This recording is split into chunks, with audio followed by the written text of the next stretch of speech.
This year there are not as many limousines as usual. Most of the 3,000 delegates to the National People's Congress are arriving, as you can see, by coach, and that's because the atmosphere this year is very Spartan. President Xi Jinping is in the midst of his anti-corruption campaign. It's netted top party leaders, top generals, and some of the parliamentarians themselves. And they're all heading into the Great Hall of the People for the closing ceremony of this year's Congress. Only a handful were willing to express a view. On corruption in the army, this officer told me there were just a few bad apples in the barrel. And this business delegate was pleased with the message that abuses of power will no longer be tolerated.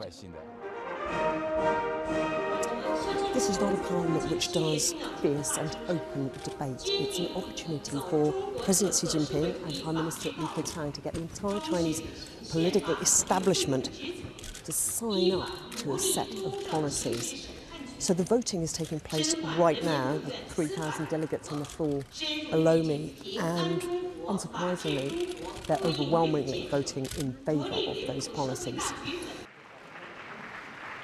For Premier Li, next up, his one and only news conference of the year, with questions vetted in advance.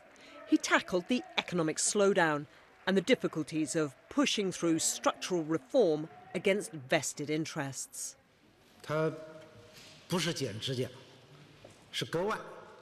This is not like clipping your nails.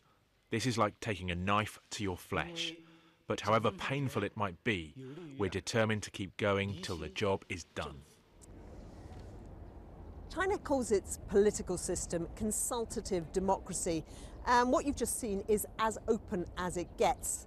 Now all the 3,000 delegates will disappear back to their localities to do as they've been told. But when all else is stripped away, it comes down to two challenges: making the Communist Party and the economy fit for purpose. Neither will be easy in the year ahead. Carrie Gracie, BBC News, Beijing.